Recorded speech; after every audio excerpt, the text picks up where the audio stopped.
Welcome to the Elks Dynasty Daily Podcast. I'm your host, Jordan McNamara. We are doing 30 minutes of trades here for your Thursday. Doing a little video as well, so you can catch us on YouTube to go along with it. Let's start we're going through 30 minutes of trades here. Xavier Worthy and Jonathan Taylor and Michael Pittman for Ja'Marr Chase and Rico Dowdle. The way I would look at this one just from an AOD perspective is take the hierarchy of assets, right? We talked about this in the Dynasty Team Building Guide, right? We've talked about this. We've got it on the website, right?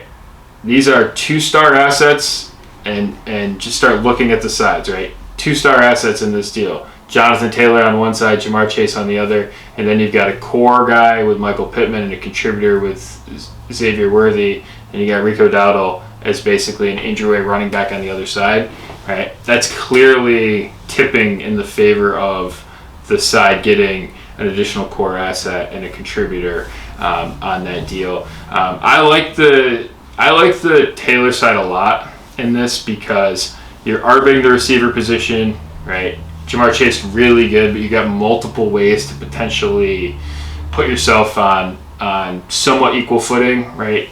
Between Xavier Worthy and Michael Pittman, you can try to recreate him in the aggregate to some degree, and you get what I think is an underpriced running back. Jonathan Taylor fits the perfect formula for a dynasty running back right now. He is coming off of 2 injuries, but he also has really high ceiling, right? You buy running backs coming off of high ceilings, and you buy running backs with high ceilings coming off of injuries. That's the best time to buy. So many times, dynasty GMs will buy players that have just produced or just have been really good, and they'll pay top price for them, right? Jonathan Taylor is the exact opposite of that, especially at a very vulnerable and dangerous position, risky position. You have Taylor a much bigger discount rate, running back 5, running back 6 type ranges instead of being up at the top of the market. That's a great time to buy. So this is a combination of a lot of different things in this deal that make a lot of sense. I think you're getting Taylor at a discount, and while you might be giving up the best player in the deal in Ja'Marr Chase, you're doing it at a position where it's acceptable to do that, which is at wide receiver. So classic arb down at wide receiver, and a really good deal done there. All right, let's look forward on some more of these. Jaleel McLaughlin's been a guy that's been a real popular training camp guy. And when you look at his size, right, sub 190, he was the all-time leading NCAA rusher at that size, which is incredible out of a small school.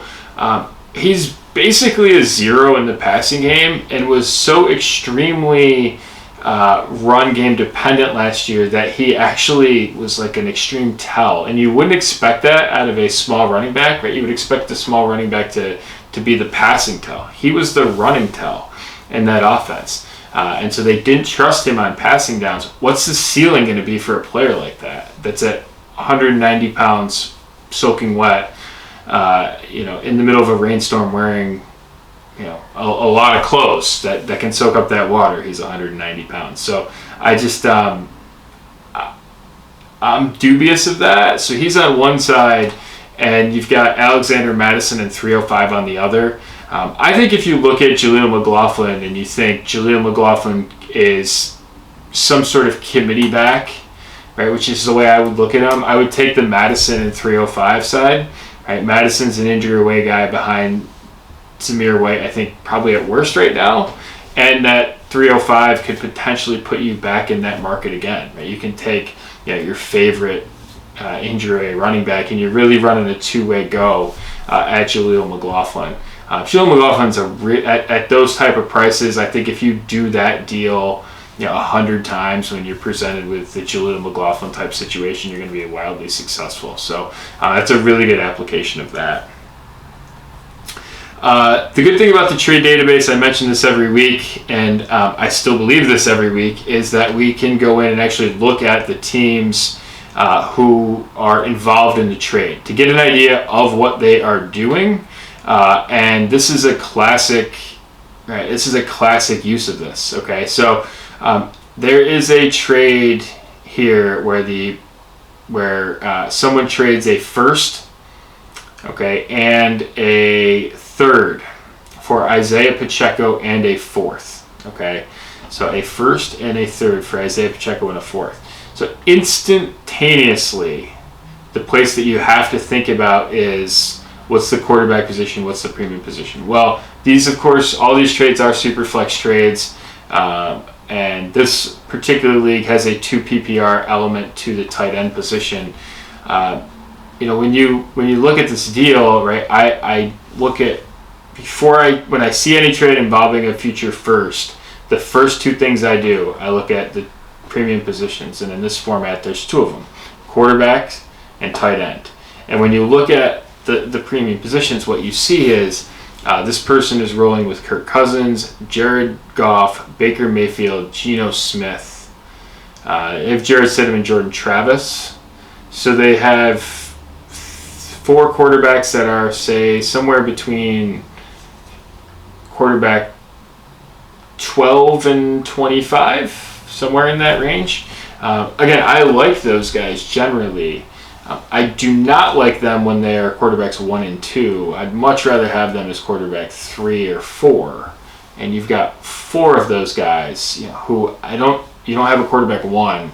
Maybe you've got a quarterback 2, but this is a classic situation where, are you going to be winning because of this position? Probably not.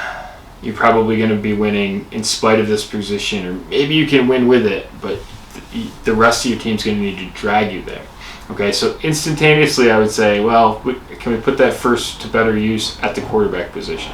The other one I would look at is, look at tight end. This person has Zach Ertz, Gerald Everett, and Luke Musgrave. This is a calamity when you look at those positions, right? You look at those positions, you look at what you're using your first for. It has to be premium positions, and it has to, or premium players. Isaiah Pacheco, not a premium player, and he's certainly not at a premium position. Okay, he has low draft pedigree. He's a day 3 guy, round 7 pick. Again, I think he's more situation than talent. He's fine, but he's not going to change the world. And at a position where you can definitely recreate Isaiah Pacheco in the aggregate playing injury away running backs, this is just a bad trade. That's a bad trade for this person. On the other side of it, you always look and see, what are they trying to hunt down, right? What is it that they're trying to get after? This team has Will Levis, Michael Penix, Brock Purdy, and Caleb Williams.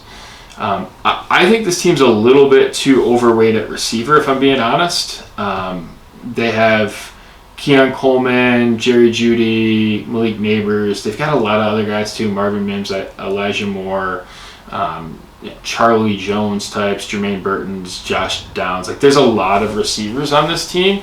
And it's very narrow at running back too, right? Audric Estime, Isaac Guerendo. It's very clear this team's trying to rebuild. I think it's very clear. But I will say this, right? I would reshape the receivers and their running backs, right? And I'd whittle down the running backs. But the person's mentality is right overall, right? Sometimes I see trades that are just, they're just completely off. This one, I think the person's really well, is thinking well about this because they're built around the premiums, right? They've got Levis, they've got Penix, they've got Purdy, they got Caleb Williams. They keep taking guys, right? Even when they don't have a need, right? That Penix pick is not a need pick, right? This person has thought this through and has done a good job with that.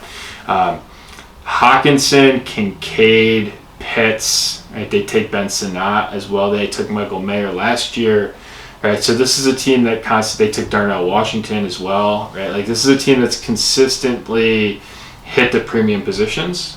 My advice would be, okay, at some point you're going to cash that in.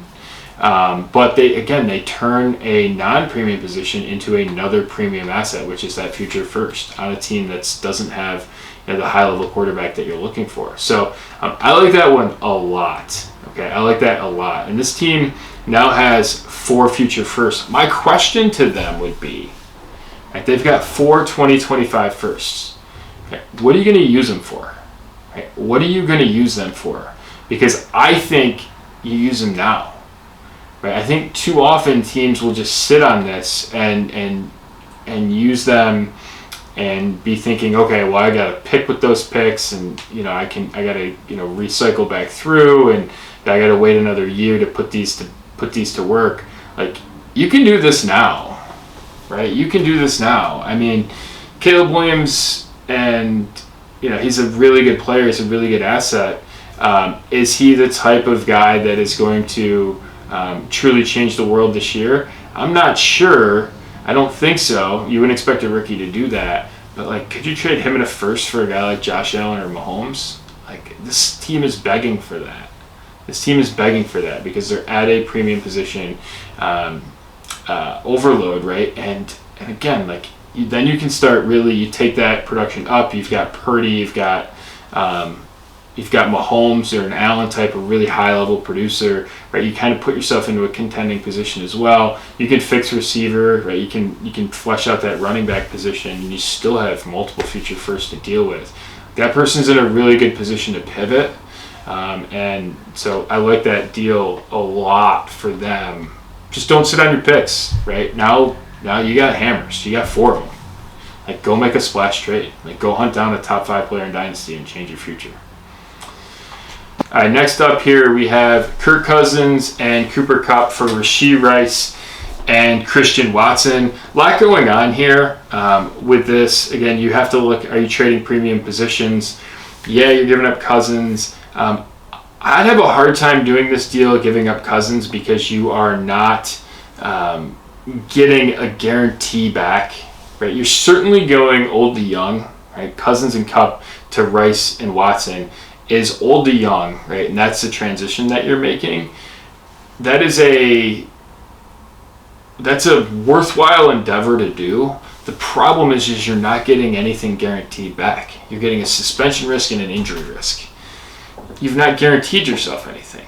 And so I would look at this deal and say, okay, if I wanted to do this, is August the right time, or July the right time, or June the right time for this deal? Probably not. The right time for this deal is when those guys are producing in season, right? And you can pivot. And by the way, Cousins and Kupp, like, they could be difference makers for you, right? They could be guys that potentially produce for you this season. I don't think that anything on the other side is guaranteed. So that would be my thought there. You got 301 for DeAndre Hopkins and 307. Like, that's a really good way to fix wide receiver at a cheap cost. I like that one quite a bit. Michael Pittman for Tank Dell. That's a really good, like, I think that's a good pivot because you are going in position from an injury risk to a non-injury risk. Right? Like, if Tank Dell became Michael Pittman, I think you'd be pretty happy. So you can just make that pivot right now, right? I think that's a really good pivot there. Christian Watson for a second. That's probably fair. It's funny because Christian Watson for a second, the next one up in the AOD trade database is Xavier Legette for a second and a third. Right, so, like, when you trade basically Legette for Watson and a third, I'd probably do that, right? I'd probably just start collecting the picks and do some of that stuff, so that's interesting there. So if you're watching on the YouTube side, this is going to put a bow on it here. We do these shows every Thursday, okay? Every single Thursday, it's out on YouTube, and it's out on for subscribers. This YouTube preview is out for subscribers. Over at AOD, so go to analyticsofdynasty.com and you can get that every week. We'll be doing more of these as the season goes along, but thanks for checking this out. And until next time, continue to embrace the variance. We'll talk again very soon.